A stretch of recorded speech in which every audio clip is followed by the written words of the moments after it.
자, 저는 친구만큼 좋은 스승은 없다고 생각하는데요.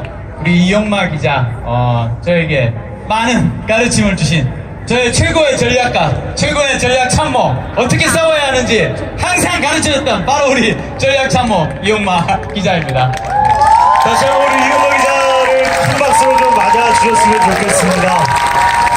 오랜만에 이렇게 많은 시민들과 동료들을 또 만나게 되셨는데요. 자, 객석에 불 한번 주십시오. 예, 저는 이영마 기자에게 이 많이 모습을 해주세요. 보여드리고 싶어요. 네. 여러분, 저기 뒤에까지 팻말 같이 한번 흔들어주세요, 우리. 정말 많이 오셨어요. 와. 네, 생각보다 상당히 많이 오셨네요. 제가 보니까 서울 지역에 25개 구가 있는데 25개 구에서 다 모이신 것 같아요. 오늘 용마 선배도 오셨는데 민식이 형이 가만히 계실 수 없을 것 같은데요. 제가 사실은 용마 앞에서 이거 꼭 한번 해보고 싶었습니다, 여러분. 여러분 같이 도와주실 수 있나요? 모두 검은색 김장겸 티켓을 표진 앞으로 해주십시오. 앞쪽으로 모아주시기 김장겸 표진 앞으로 바랍니다. 하고 제가 이용마 기자와 꼭 한 번은 외쳐보고 싶었어요. 3번 하는 거야, 용마야. 용마 3번. 자, 같이 한번 외쳐보겠습니다. 김장겸은 물러가라. 김장겸은 물러가라. 김장겸은 물러가라. 이런 날이 오네요. 이런 날이 와. 김민식 PD가 구호를 바꿨어요. 원래 예전에는 김장겸은 물러나라 그러면 물러나라 이랬는데 완전히 구호를 어떻게 하다 보니까 시대를 이끌어가고 있는 선구자입니다. 아닙니다. 선구자는 우리 이영마 기자가 사실은 선구자고요. 저는 이영마 기자가 가리키는 방향대로 열심히 쫓아갔을 뿐입니다. 오늘 또 이렇게 또 이런 날이 와. 서로 또 이렇게 키워주는 거예요. 뭐 그런 거죠. 우리 전에 선배랑 이제 광화문에서는 우리 영상통화로 선배 인사를 했었는데 그쵸. 네. 오늘 네. 직접 이렇게 정말 수많은 시민분들이 함께 해주셨잖아요. 선배 인사 한마디 해주세요. 예. 민주 시민 여러분, 그리고 조합원 동지 여러분, 정말 오랜만입니다. 제가 이렇게 조금 전에 조명이 비쳤을 때 바라보니까요, 가깝게는 지난 그 청계광장 돌마고, 저희 콘서트에서 보셨던 분 저기 계시고요.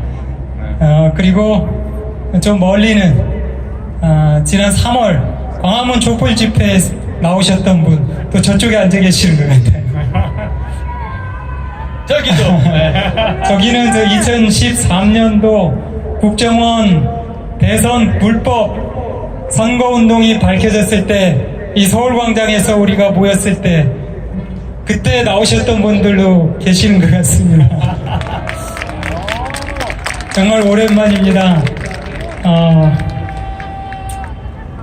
제가 조금 전에 민주시민 여러분이라고 했죠. 애국시민을 얘기하는 분들도 있고요, 민주시민을 얘기하는 분들도 있습니다. 제가 한때는 애국시민이란 표현을 좋아했어요.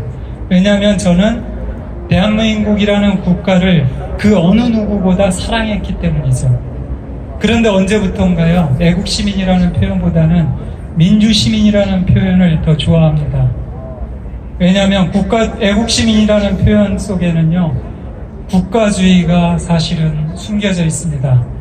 국가를 가장 최우선시하고 사람들, 국민을 사실상 도구화시키는 그런 개념이 숨겨져 있는 거죠. 반면에 민주시민이라는 말에는요, 여러분들 제가 아까 민주시민이라고 불렀을 때 여러분들 거부감 느끼셨어요? 전혀 안 느끼셨죠? 민주시민이라는 말에는요, 민주주의라는 뜻이 담겨져 있기 때문입니다. 민주주의라는 건요, 지금까지 인류가 발명한 정치 제도 중에 가장 훌륭한 제도입니다. 그래서 우리 모두가 민주주의를 외치고 있는 거 아닙니까?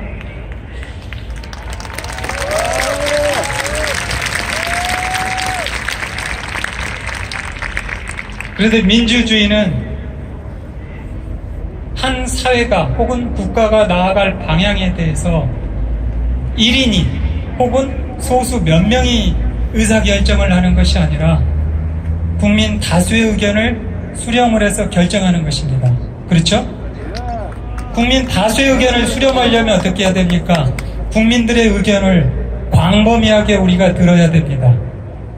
그런데 국민들의 여러 의견을 듣지 않고 내가 듣고 싶은 의견만 듣는다.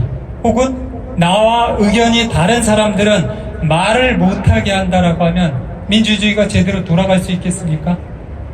없겠죠. 바로 그래서요, 민주주의에서 제일 중요한 것이 언론의 자유고 표현의 자유입니다.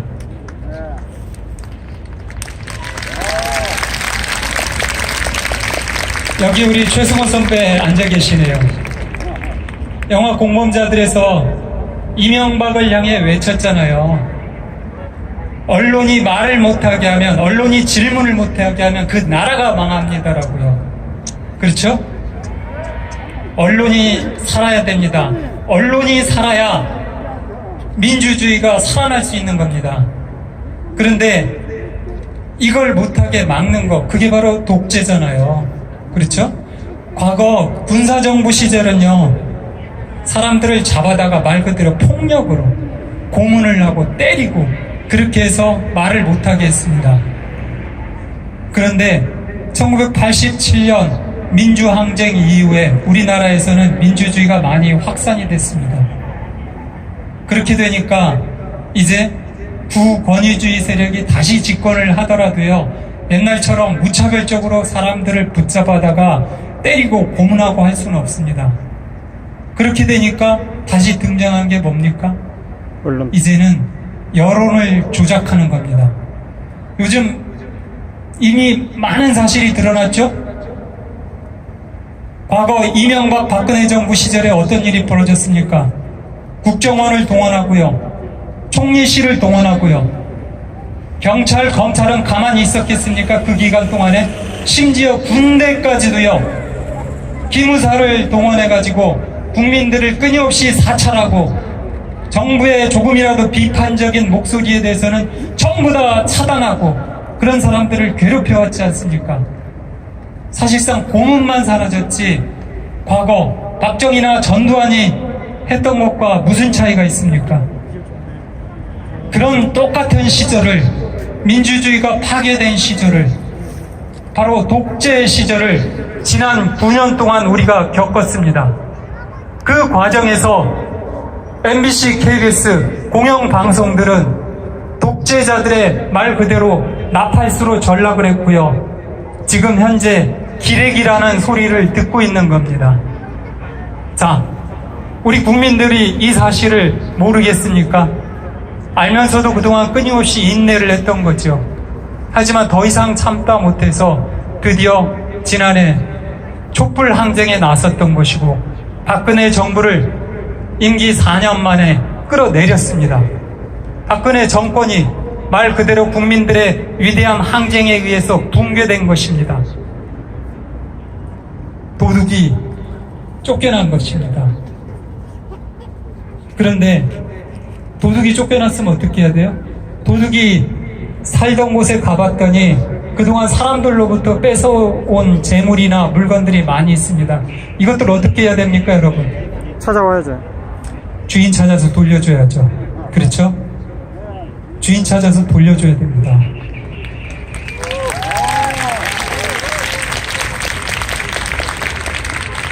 MBC, KBS 공영방송, 여러분 누구 것입니까? 국민의 거. 국민의 것입니다. 국민에게 돌려줘야 되지 않습니까? 이제 도적들이 쫓겨났습니다.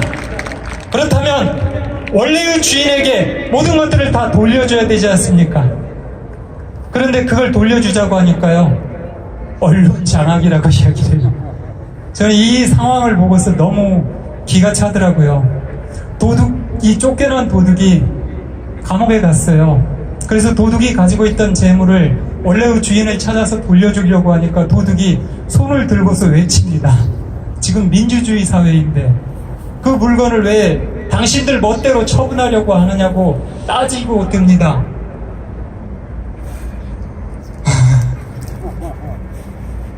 이 말이 되는 짓입니까? 안 되죠? 안 돼요.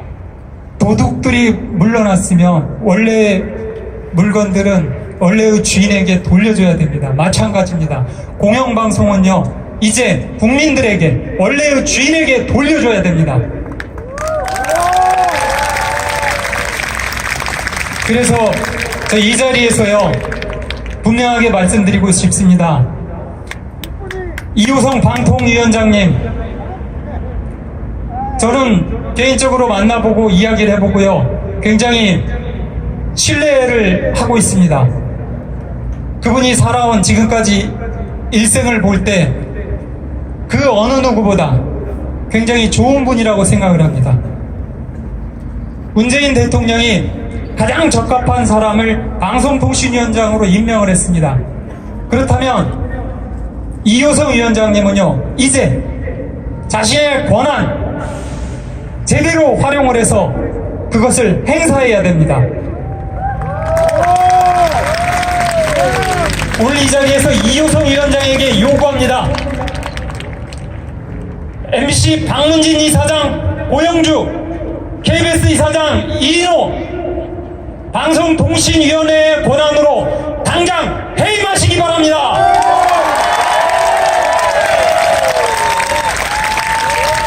여러분, 딴따라도 불과 몇 년 사이에 민주투사로 바꿔놓는 우리 이용마 선생의 민주주의 언론 특강이었습니다.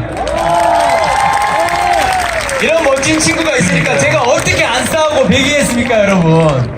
이런 멋진 친구가 있는데. 그러니까 이런 형들 따라다니다가 저도 이렇게 됐어요. 이런 형들 따라다니다가 다시 한번 오늘 치료를 받고 여러분을 뵙고 싶어서 이용마 기자가 예정이 없이 오늘 이곳을 찾아줬습니다. MBC 구성원들도 전혀 모르고 있었고요. 다시 한번 우리 이용마 기자가 하루빨리 건강을 회복하고 MBC로 돌아오실 수 있도록 우리 시민 여러분들과 MBC 동료들이 큰 박수로 한번 보내주셨으면 좋겠습니다. 사실 오늘 나오게 된 게요, 그동안에 제가 지키지 못할 그 헛 공약들을 너무 남발하고 있지 않느냐 싶어서, 제가 이번 방학 기간 중에 꼭 한 번은 집회에 참석하겠다고 약속을 했거든요. 그런데 그동안 지키질 못했습니다. 그래서 오늘 제가 그 약속을 꼭 지켜야 되겠다고 마음을 먹고 이 자리에 나왔습니다. 잘하셨어요. 다들 너무 보고 싶어 했어요. 네. 한 번 봤으니 앞으로 또 계속 이제 자꾸자꾸 보고 그러니까요. 싶네요. 예. 자, 이용마 기자도 오늘 날이 좀 상당히 쌀쌀하죠. 시민 여러분들 따뜻하게 다들 입으셨어야 됐는데 저희도 좀 걱정이 됩니다만, 더 오래 같이 말씀도 더 듣고 하고 싶은데 또 이용마 기자가 지금 치료를 막 받고 이곳에 오셔서 아무래도 좀 저희가 더 컨디션을 좀 챙겨드려야 될 것 같아요. 다시 한번 우리 이용마 기자 모시면서 큰 박수로 응원을 보내주셨으면 좋겠습니다. 고맙습니다. 그러면 금방 봐요, 회사에서. 네.